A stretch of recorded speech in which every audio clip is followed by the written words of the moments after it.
My educational channel విద్యా ఉద్యోగ సమాచారానికి స్వాగతం. కాంపిటేటివ్ ఎగ్జామ్స్కి ఉపయోగపడే చాలా ముఖ్యమైన ప్రశ్నలు మీకు ప్రతిరోజు అందించడం జరుగుతుంది. సో ఈరోజు మనము 399వ రోజులో ఉన్నాము. ఈరోజు కూడా చాలా ముఖ్యమైన క్వశ్చన్స్ అయితే మన దగ్గర మీకోసం ప్రిపేర్ చేయడం జరిగింది. ఈ క్వశ్చన్స్ కూడా చాలా ఇంపార్టెంట్ క్వశ్చన్స్. 10 క్వశ్చన్స్ ఇవాళ మీతో డిస్కస్ చేస్తాను డిఫరెంట్ సబ్జెక్ట్స్ నుంచి. సో ఇవాళ క్వశ్చన్ నెంబర్ 1 వచ్చేసి మనకు తెలంగాణలోని ప్రముఖ బౌద్ధ స్తూపాలు ఏవి? తెలంగాణ హిస్టరీ నుంచి మనకు కంటిన్యూగా అడుగుతున్నటువంటి క్వశ్చన్స్లో ఇది ఒకటండి. అన్ని ఇక్కడ ఇచ్చాను ముఖ్యమైనవి. ధూళికట్ట, ఇది చాలా ఇంపార్టెంట్ బౌద్ధ స్తూపము, చాలా ఏన్షియంట్ పీరియడ్. మనకు పెద్దపల్లి జిల్లాలో ఈ ధూళికట్ట అనే బౌద్ధ స్తూపం అయితే ఇక్కడ మనకు ఉంది. అదేవిధంగా పనిగిరి, గాజుల బండ, ఈ రెండు కూడా మనకు సూర్యాపేట జిల్లాలో ఉన్నాయి, గుర్తుంచుకోండి. ఉమ్మడి నల్గొండ జిల్లా, సూర్యాపేట జిల్లాలో ఈ రెండు మనకు ఉన్నాయి.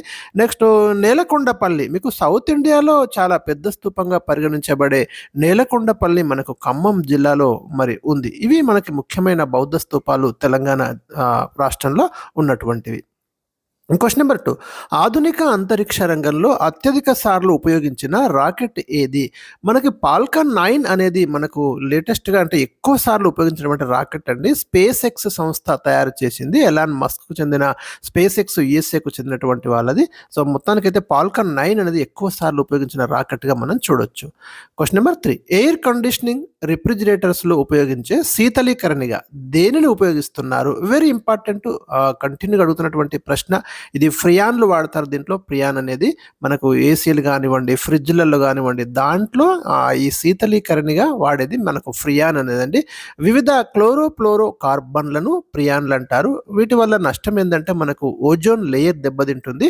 ఈ ఓజోన్ లేయర్ అనేది మనకు స్ట్రాటో ఆవరణంలో ఉండి అతినీల లోహిత సూర్యకిరణాల నుండి మనల్ని ప్రొటెక్ట్ చేసేది అన్నట్టు. అల్ట్రా వైలెట్ రేస్ నుంచి మనల్ని కాపాడుతుంది స్ట్రాటో. ఈ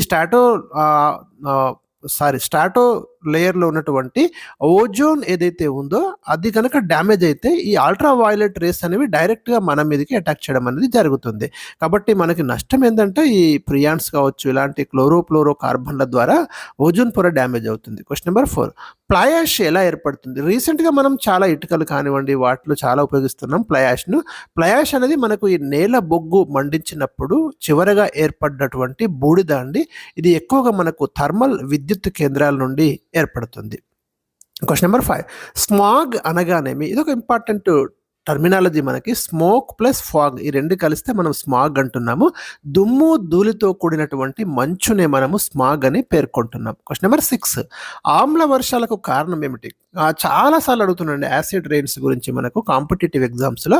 మనకి సల్ఫర్ డయాక్సైడ్లు, నైట్రోజన్ ఆక్సైడ్లు ఇవి సూర్యరశ్మి సమక్షంలో ఏం జరుగుతుంటాయంటే వర్షపు నీటితో కలిసి అవి సల్ఫ్యూరిక్ ఆమ్లము, నత్రిక్ ఆమ్లముగా మారి భూమిని చేరుకుంటాయి. మరి అప్పుడే ఆమ్ల వర్షాలు కురుస్తున్నాయి అంటాం. అంటే సల్ఫ్యూరిక్ యాసిడ్ కూడా HNO3 ఇలాంటివి ఏర్పడి మనకు యాసిడ్ రెయిన్స్ అనేవి సంభవిస్తూ ఉంటాయి.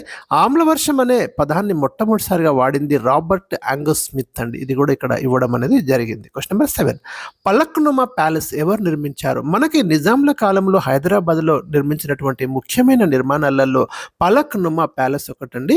దీన్ని సార్ వికార్ ఉల్ ఉమ్రా నిర్మించాడు. 1884 నుంచి 1893 మధ్య దీన్ని కన్స్ట్రక్షన్ జరిగింది.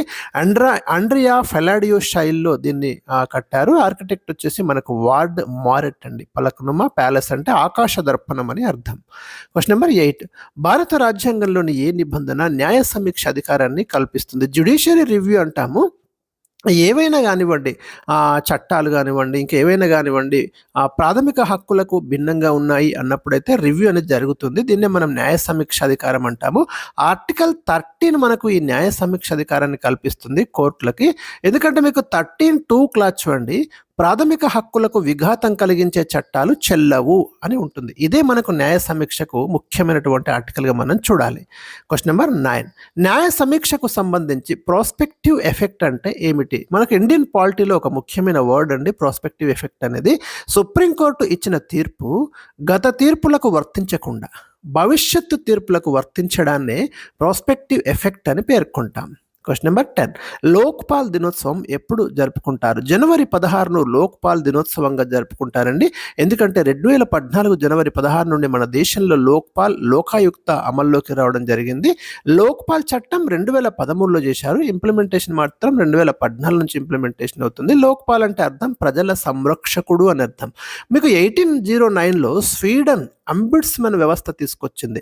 ప్రభుత్వ అధికారుల అవినీతిపై విచారణ కోసం. తర్వాత మనకు చాలా గవర్నమెంట్స్ అయితే ఇలాంటి చట్టం తీసుకొచ్చాయి. ఇండియన్ గవర్నమెంట్ లోక్పాల్ చట్టం పేరిట 2013లో తీసుకొచ్చింది. సో ఇవే నేను ఈరోజు మీతో డిస్కస్ చేసినటువంటి ఇంపార్టెంట్ 10 క్వశ్చన్స్. ఇలాంటి లేటెస్ట్ ఇంపార్టెంట్ అప్డేట్స్ కోసం ఛానల్ని సబ్స్క్రైబ్ చేయండి. Thank you for watching.